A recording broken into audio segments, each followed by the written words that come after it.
Hi Legion, John Hitler, co-founder of Evoking Genius and co-creator of the Genius Discovery Process with another edition of Pure Genius. How do you stay on track? Like focused? How do you stay motivated? How do you keep moving forward with a smile on your face? Not easy sometimes, is it? The real question is, what's the best strategy for keeping you highly motivated? Wow. Well, I coach CEOs, entrepreneurs, team leaders, and individuals to create lasting behavior change by making transformation safer and more attractive than standing still. Here's what we're going to do today on Pure Genius. We're going to transform your process associated with motivation. In the end, we're going to tell you, throw it out. Throw it out. It doesn't work. Well, why doesn't it work? We'll get to that in a second, but the truth is that's buried in how your brain treats and takes care of your body. Motivation doesn't really work very well. Well, it seems like blasphemy to say, what? We're throwing motivation out? I love motivation. I read motivational books. I go to motivational seminars. I've been to Tony Robbins. Yay! Here's the trick. What percentage of people that walk out of, let's say, a Tony Robbins seminar, I like Tony Robbins, but I understand the statistics. What percentage of people succeed in what they walk out of there highly motivated about?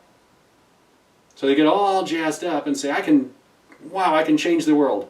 And 30 days later or 60 days later, what percentage are actually doing anything? It's less than 1%. I'll be gracious enough to say, we'll call it 1%. 1%! It tells you that motivation doesn't work as a strategy. And why? Here's why. We get motivated as an outcome, not as a catalyst. So when motivation is at the beginning of your strategy, it doesn't work very well. You have about a 1% success rate. When motivation occurs as an outcome of other strategies, it works much better. So we develop motivation instead of rely on it. Oh, you'll watch how the statistics change. So in short, motivation is unreliable. It's actually, we can count on it, it's less than 1%. It is reliable if you don't want to succeed. So we say get rid of motivation and replace it with something that's much more functionally sound according to the way your brain works. You up for that? Well, good. Let's look at it. Here's the way most projects start. They say, well, we get highly motivated about the project, and then we develop some sort of desire out of that. Then we create an accountability strategy or a plan. Here's how we'll stay on track. And then what we do is we say, now we get some drive or purpose. Okay, fair enough. But the foundational piece is motivation. It's built on being highly motivated to succeed. Great. Any project that you take on will invariably come with challenges, which means your foundation has to be strong enough to withstand the challenges that come up. Okay? We say flip that whole thing. Flip that whole model. Instead of starting motivation, desire, accountability or plan, and then big purpose and drive, we say as your foundation, start with a huge purpose or why. Foundationally, and here's why, it'll withstand challenges much better. If you're connected to your purpose in succeeding, as opposed to being motivated to succeed, when the inevitable challenges hit, you'll be able to withstand them much better. So now we've just turned the whole thing upside down.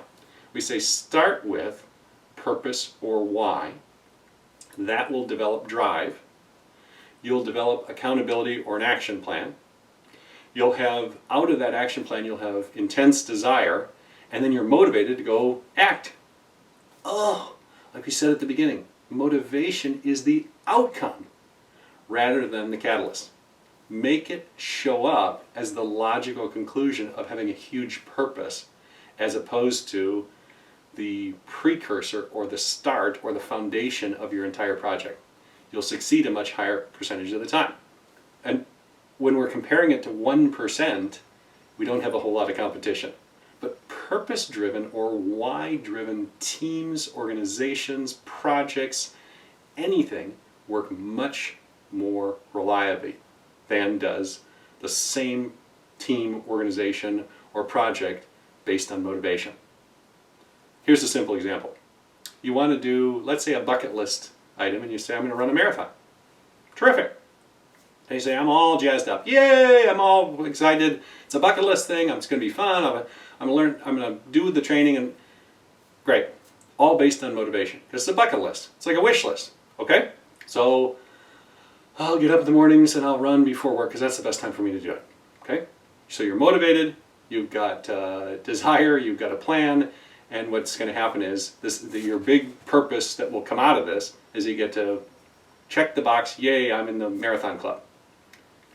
First day, you get up early. You get up at 5:30 because the best time to run is going to be before work. Wow, that's early. Earlier than normal. Got to put my running gear on. Gosh, it's cold out this morning, and there's a Scotch mist. Oof. All right, well, get your running shoes on. I got to stay motivated. I got to get out there and do this because I really want to do this. All right. So you get out there, and you, after a mile and a half or 2 miles, you say, you know what? It's miserable out here. I'm going to catch a cold if I stay out here. I did my running, checked the box, I did it. I'll shorten it up today, and I'll make it up tomorrow. Because motivation is what has to keep you, 1, get you out of bed, 2, get you out in the rain, and 3, hitting the target that you need to stay on track. Motivation is going to be tested at every step of the way. No pun intended. And motivation tends to succeed not a very high percentage of the time. So what you really need to do is get up early, get out there and put your time in. And you did get up early, you did get out there, and what you did is quit early based on bad weather and possibility of catching a cold. Okay? Now let's flip that whole scenario. Let's say you've got a colleague at work who just got diagnosed with breast cancer. So the team at work says, you know, what's the best thing we can do to support our colleague at work? Well, you know what?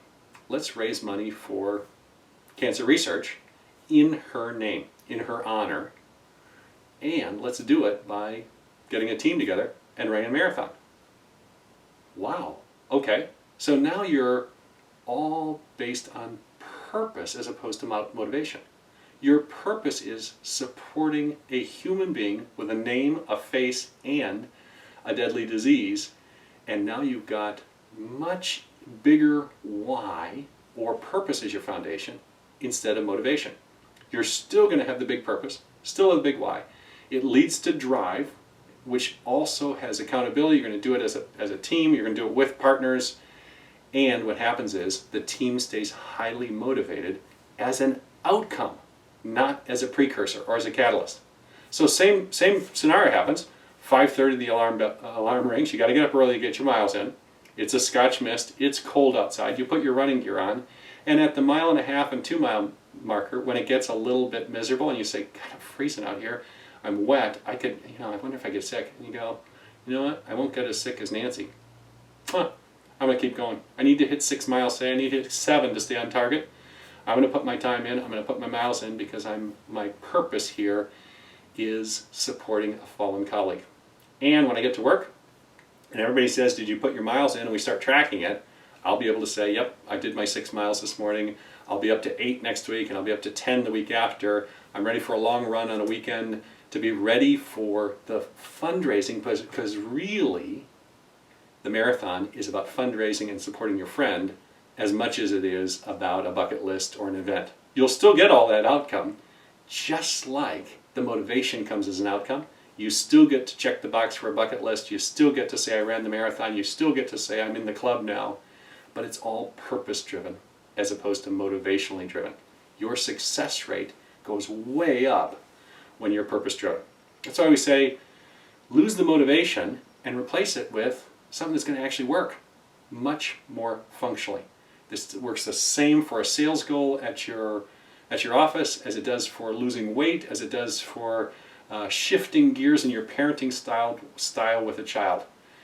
When it's purpose-driven and it's why-driven, you're going to succeed a much higher percentage of the time than when you're relying on motivation.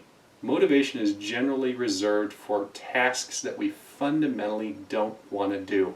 So we have to be jacked up or motivated. Ugh.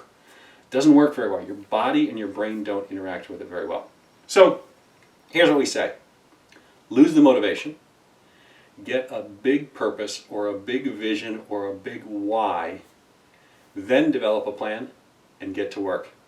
You'll find you succeed a whole lot more often with purpose and why as your foundation.